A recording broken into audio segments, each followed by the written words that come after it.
Hello दोस्तों, मैं Ruby नोटिया स्वागत करती हूँ आपका अपने YouTube चैनल हिंदी नोट्स में। आप सभी लोगों का फिर से एक बार स्वागत है मेरे आज के न्यू टॉपिक में। आज का हमारा जो न्यू टॉपिक है हिंदी साहित्य इतिहास के अंतर्गत ही है और इसमें हम आज देखेंगे हिंदी साहित्य इतिहासकार के ग्रंथकार, जो कि हम पहले भी देख चुके हैं। हमारा ये वाला सीरीज पहले से स्टार्टिंग हो रखा है कि हिंदी साहित्य इतिहास के प्रमुख ग्रंथकार कौन कौन से थे और कब से लेखन की पद्धति, कब से इसको लिखना स्टार्ट हुआ था। इससे पहले कि हम 2 वीडियो देख चुके हैं, आप उन वीडियो को जरूर जाकर देखिए ताकि आपको अच्छे से समझ में आ सके। तो आज इससे पहले की वीडियो में मैंने देखा था कि जिसमें हमने लिया था गाडसा दातासी को और सेकंड उसमें लिया था शिव सिंह सेंगर को। तो ये 2 राइटर हम देख चुके हैं जिनके द्वारा लिखी हुई जो कृति थी, जो ग्रंथ था, तो गाडसा दातासी का था इस्तवार दला लिटरेतुर एंड हिंदुस्तानी और सेकंड शिव सिंह सेंगर का जो था वो थी शिव सरोज के नाम से, शिव सिंह सरोज के नाम से उनकी कृति थी। आज हम देखेंगे सर जॉर्ज ग्रियर्सन जी, इनके द्वारा जो कृति है, इनकी जो रचित कृति है उसका नाम है the modern vernacular literature of Hindustan. और इसकी रचना कब हुई थी? इसकी रचना हुई थी 1888 में। सेकेंड हम देखेंगे इसका प्रकाशन किसके माध्यम से हुआ था, तो एशियाटिक सोसाइटी ऑफ बंगाल से। सेकंड देखेंगे ग्रंथ का आधार कौन था, तो ग्रंथ का आधार हमने पढ़ लिया था कि शिव सिंह सरोज जो थे, इनके ग्रंथ का आधार मानकर इन्होंने शिव सिंह सेंगर द्वारा रचित जो रचना है, शिव सिंह सेंगर के द्वारा रचित जो ग्रंथ है शिव सिंह सरोज, उसको आधार मानकर इन्होंने ग्रंथ को लिखा था। और अगर हम बात करें तो 952 कवियों का उल्लेख हमें इस ग्रंथ में मिलता है। ठीक है, कितने कवियों का? 952 कवियों का। अब हम देखेंगे कुछ इंपॉर्टेंट पॉइंट जिसको हमें अच्छे से देखना है और समझना है कि क्या क्या इंपॉर्टेंट है, क्या क्या विशेषताएं इस कृति की है। फर्स्ट हम इसमें देखेंगे कि जब इन्होंने यहाँ से जो भी चीजें इन्होंने ली है शिव सिंह सरोज के द्वारा, तो इसमें इन्होंने सारे, पहली बात है इसमें सारे इन्होंने राइटर्स को नहीं लिया था, कुछ ऐसे नए राइटर्स भी थे, जैसे 76 के करीबन कुछ ऐसे राइटर्स थे जो इन्होंने जो लेखक थे वो नए इन्होंने लिए हैं, बाकी इन्होंने इसी से लिया है। अगर हम बात करें तो इन्होंने यथासंभव काल क्रमानुसार प्रस्तुत करने का बहुत ही अच्छा प्रयास किया है, ये इनकी एक बहुत बड़ी विशेषता है। सेकंड, इन्होंने इसमें एक अंक देने वाली प्रणाली का प्रयोग किया है, इन्हीं से शुरू हुआ है। अगर हम बात करें तो आचार्य रामचंद्र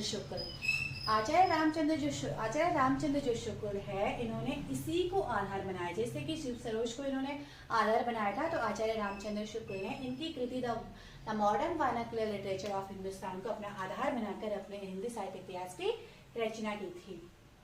16वीं 17वीं शताब्दी के काव्य को अगर हम बात करें तो भक्ति काल के काव्य को इन्होंने क्या कहा था? स्वर्ण युग की संज्ञा दी थी। सबसे पहले किसने दी थी?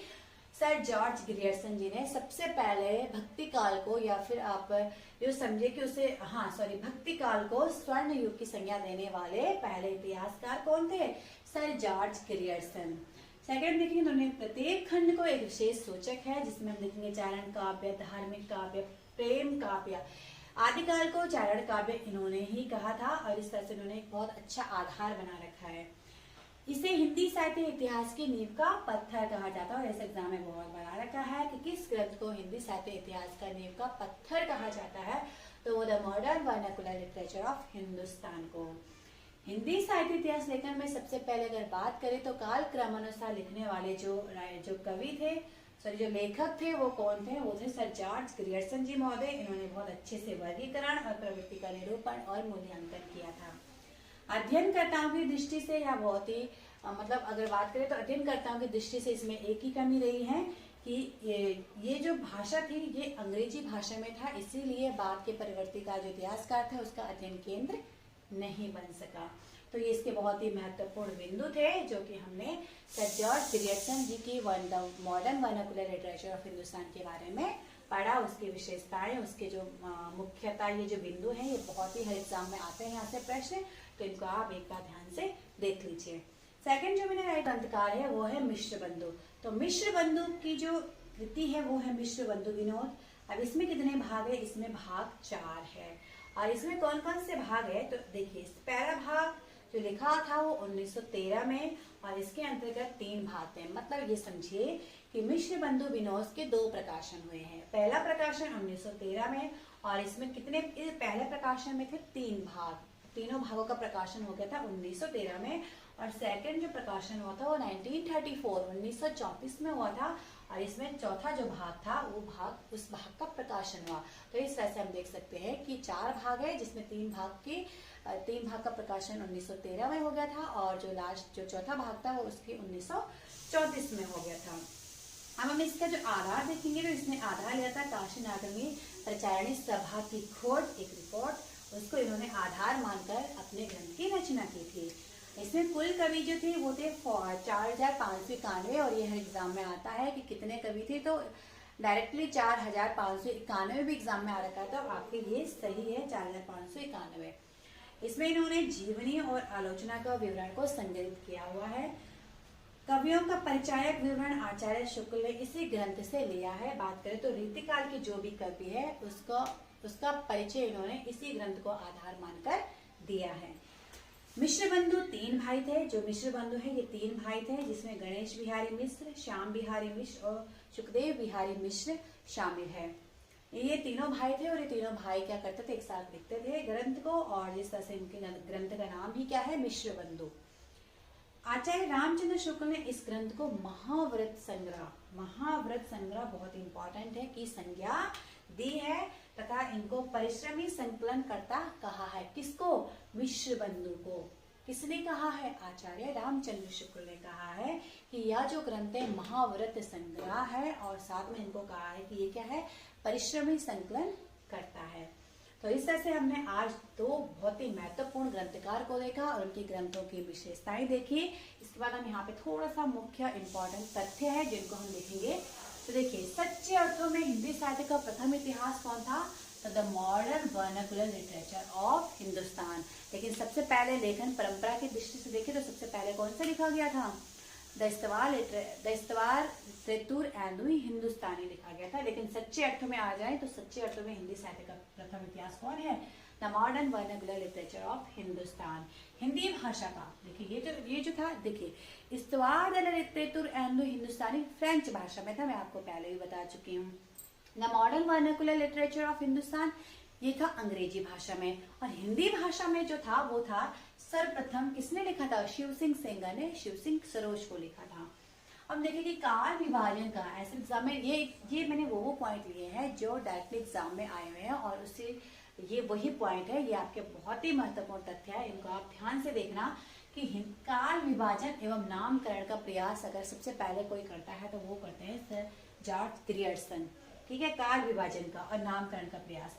गार्सा दातासी के इतिहास ग्रंथ, गार्सा दातासी का जो इतिहास ग्रंथ है इस्तवार लिटरेचर एंदुई हिंदुस्तानी, उसका अनुवाद किसने किया था, उसका अनुवाद हिंदुई साहित्य के इतिहास के नाम से लक्ष्मी सागर वार्ष्णेय जी ने किया था। किस नाम से, हिंदुई साहित्य का इतिहास किसने किया था, लक्ष्मी सागर वार्ष्णेय। जॉर्ज ग्रियर्सन के इतिहास ग्रंथ का अनुवाद किसने किया था, तो किया था किशोरीलाल गुप्त ने। ठीक है, गार्सा दातासी का लक्ष्मी सागर ने, और जॉर्ज ग्रियर्सन के इतिहास का अनुवाद किया था किशोरीलाल गुप्त ने।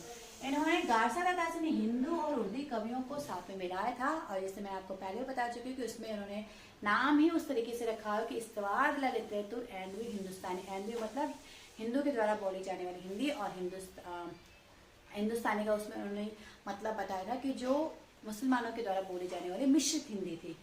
ठीक है, तो उर्दू भाषा को आप उसको रख सकते हैं। बड़ा भारी कविवृत्त संग्रह, या तो महाव्रत संग्रह या फिर बड़ा भारी कविवृत्त संग्रह, ये दोनों एक ही नाम है, एग्जाम में अलग अलग नाम से आ जाता है। तो बड़ा भारी कविवृत्त संग्रह कहा है मिश्र बंधु विनोद कौर। किसने कहा है, आचार्य रामचंद्र शुक्ल ने कहा है। अगला है आदि काल को चारण काल किसने कहा था, तो जॉर्ज ग्रियर्सन ने आदि काल को चारण काल सर्वप्रथम कहा था।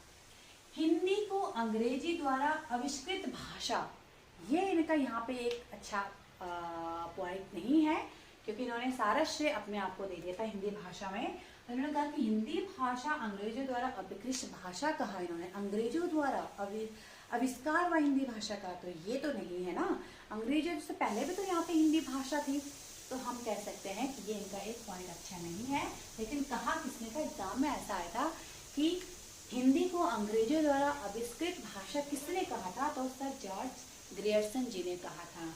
अगला है the linguistic survey of India बहुत ही महत्वपूर्ण एक ग्रंथ है जो कि किसके द्वारा है, जॉर्ज ग्रियर्सन के द्वारा लिखा गया है। और इसका हिंदी में मतलब है भारतीय भाषाओं का सर्वेक्षण। और ये लिखा गया था 1902 से लेकर 1909 के बीच में।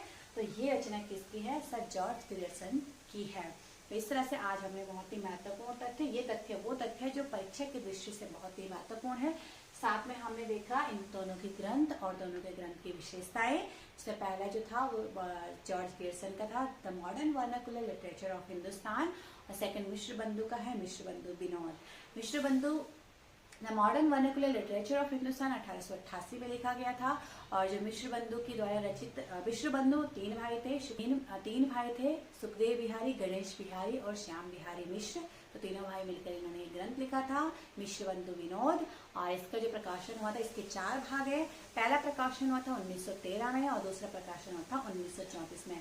पहला प्रकाशन जब हुआ था उसमें 3 खंड इन्होंने प्रकाशित किया था, जिसमें 1913 में 3 खंड प्रकाशित हो गए थे और 1934 में एक चौथा जो खंड था वो प्रकाशित हुआ था। इस तरह से कुल मिला के इसमें 4 खंड और 2 प्रकाशन हुए थे। इस तरह से आज हमने ये दोनों को कवर कर लिया। आगे की नेक्स्ट वीडियो में हम देखेंगे आचार्य रामचंद्र शुक्ल, जो कि बहुत ही महत्वपूर्ण है। उसके बाद हजारी प्रसाद द्विवेदी, उसके बाद काफी ऐसे हिंदी साहित्य ग्रंथकार है जो अभी हमने देखने हैं। तो चलिए आज के लिए इतना ही, मिलती हूँ आपको अगली वीडियो में। तब तक के लिए आप सभी को मेरा राधे राधे।